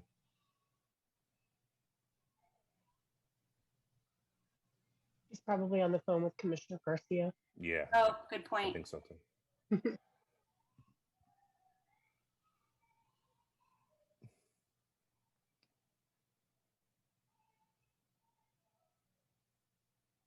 I would think the visual confirms the vote. Yeah. I agree. But either way, we're waiting for Commissioner Garcia. So.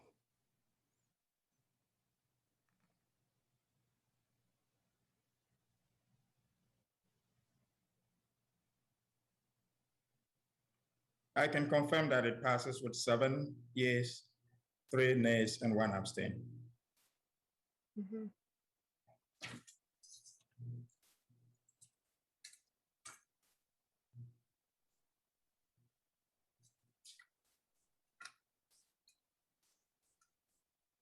Commissioner Olvera, you snuck up on us. Typically, we would have heard from you by now. So, welcome. My apologies. I'm at the League of California Cities. Good old Sacramento.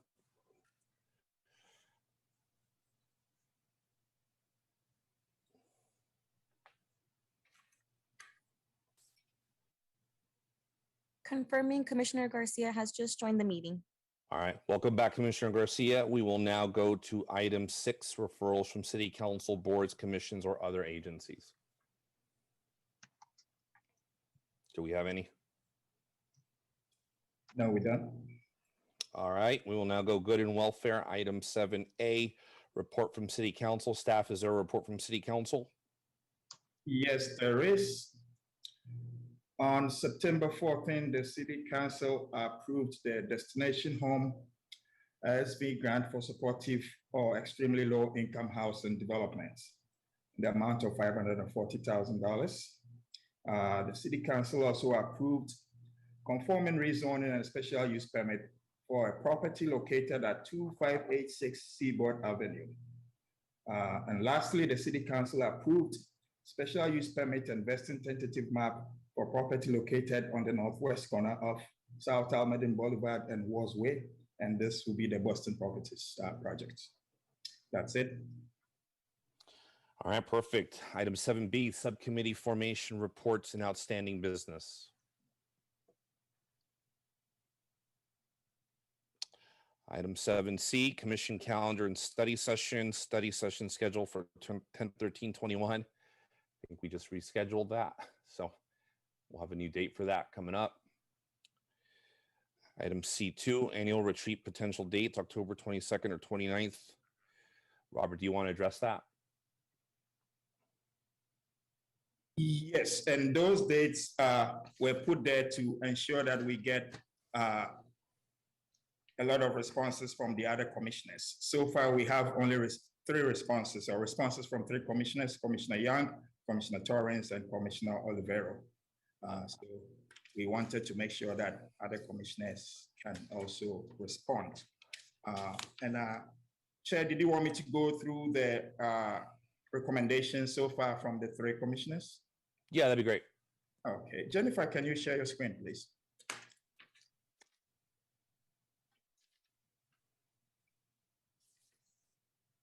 So with regards to the request to meet in person, we are currently in phase 1, which allows in-person only for city council meetings, no boards or commissions. Phase 2 is supposed to start October 4th, 2021, but it's a moving target and we can't speculate whether by that time they will allow hybrid or it's still going to be remote. So with regards to the other recommendations, we got a recommendation regarding meeting guidelines to ensure that all commissioners' views are heard and discussed. Also, there was a recommendation to dedicate sufficient time for very large, significant projects, such as the Boston properties that you deliberated on at the last meeting, and then clarifying guidelines for how we can interact with interested parties between meetings.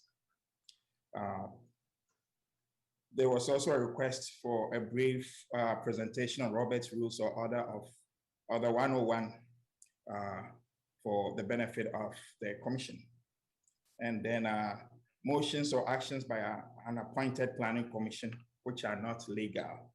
And I think that's something that Vera addressed, but it's being recommended again. And then planning commission motions that are not the domain of the commission, but that of the elected city council. There's also the topic of immediate losses of the business and other tax revenues as a result of development activity, and then a reflection of the history of promised increase in revenue that are not borne out because retail and businesses space remain unused for several years. There was also a recommendation to look at the absorption rate of new retail and commercial space and its impact on tax revenue. So these recommendations. Just a note, that one was, those 3 were from me. That's not Olivero. That's from Cantrell. Oh, I'm sorry. No problem. Thank you for the correction, Commissioner Cantrell. So we got responses from 4 commissioners. All right, perfect. All right, with that, we will now move. I guess we should give no later than end of the week. We should let's send our preferred dates to city staff so that they can select a date. As far as me, Robert, I'll go on the record. Whichever date you choose, I'll make it work for me. That's right. Thank you. But what would you prefer? Did you want to take a vote on that between those 2 dates? Well, I mean, we could do it now if folks are comfortable. We could do it now and just pick Can a you date. repeat those dates, please? 22nd of October or the 29th of October.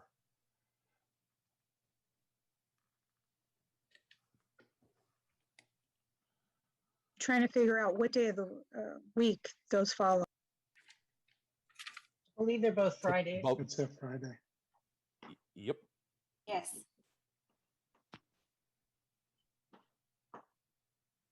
I prefer the October 22nd, just because my birthday is October 28th, but if need be, will be October 29th. I prefer the 22nd as well. 22nd. I'm fine with 22nd. Thank you. Sounds like 22nd it is. Happy birthday in advance. Thank you very much. Well, Commissioner Ornelas Wise is also not allowing for 29th to happen because she's inviting us to the virtual party. So we'll be there. That's right. I used to have big Halloween parties for my birthday, but COVID, so. Yeah, just kind of change things a little bit. Okay, great. So then we have a date selected. We'll now move quickly to the public record. Keep in mind, colleagues, we do have public comment at the end of this. So anything to add for the public record? Okay. Yes, we have a few. Let me clarify. So just All right, seeing no public record from our colleagues, we will now move on then to public comment, which we will keep to 1 minute. Okay, sorry, can someone move me to co-host? Whatever is happening back there sounds more exciting, so we should go hang out with some kids, right? Okay, Bharat, you are unmuted. Go ahead and unmute yourself and begin to speak. Great, thank you. Hello, everyone. I'm Bharat Ramakrishnan. I would like to speak about the RV safe site parking located at 71 Vista, Montana. I'm also the president of Homeowners Association here, and I'll be speaking on behalf of myself as well as concerns raised by several residents. Before that, I'd like to speak about the issue of homelessness, and I really appreciate all the work done by the city and the county and the state on various elements. So this is not about the homeless, but my comments are going to be against or about the city for 3 issues, which I'm going to list. First is for the RV safe site. The residents weren't notified in the neighborhood, and however, all the other stakeholders, including the contractors, nonprofits, etc., were notified. So this is a land use policy, and we'd like the city to actually notify the residents. Number 2, it's close to a kids park, and safety is a concern. We just saw a RV jump a red light just coming out. Third one, it's a contaminated site with arsenic. Like to Sorry, your time is up. Sheena, you are unmuted. Go ahead and unmute yourself.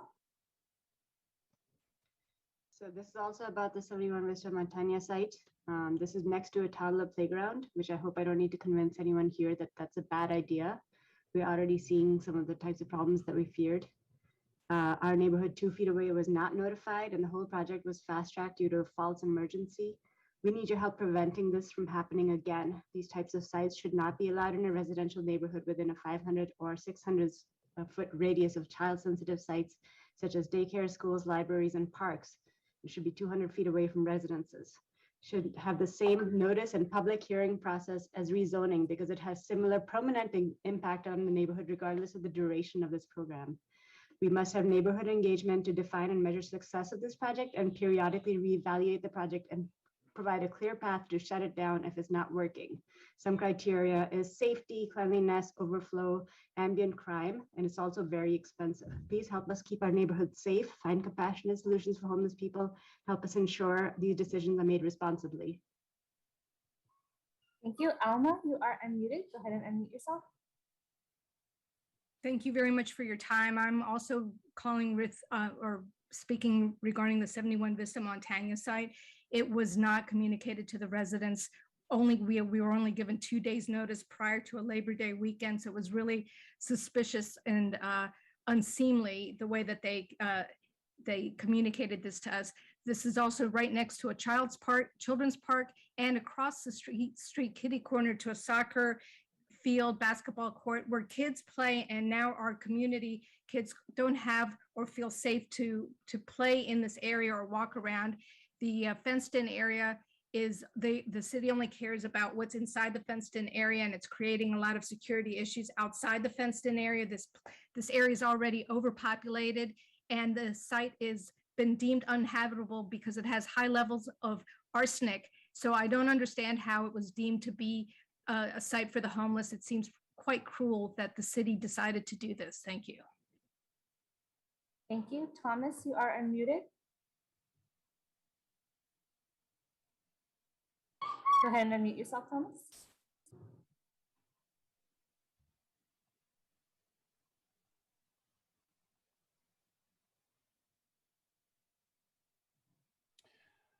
Okay, Srinath, you are unmuted. Hello, this is regarding the RV safe site parking at 71 Vista, Montana. I would like to reiterate the same concerns that my neighbors had expressed. First, this RV safe site is right next to a children's park. It's a no-brainer. Such RV safe sites should never be right next to a children's park. My son has stopped going to the park with the neighborhood friends because of security concerns.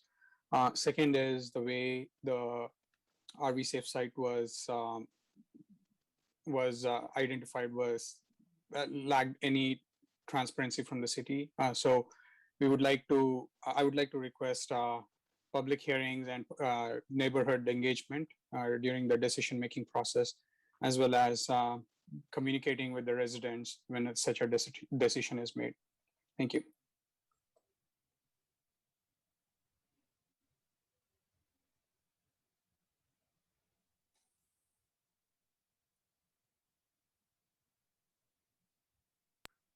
Right, go ahead and unmute yourself, Balakrishna. Yeah. Hey. Yeah. Thank you, Chair and Commissioners. I am Balakrishna Kata, and I am a resident of San Jose Renaissance community, which is very close to 71 Vista Montana RV safe parking site.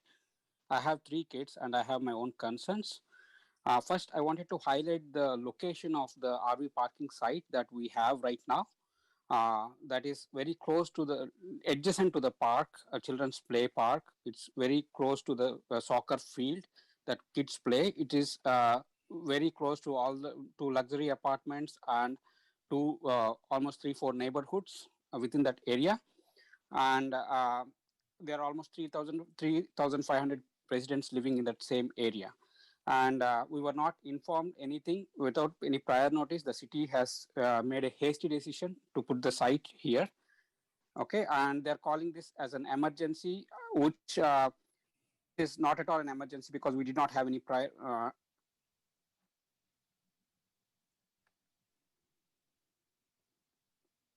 Krishna, you are unmuted. Go ahead and unmute yourself. Also regarding the safe parking site.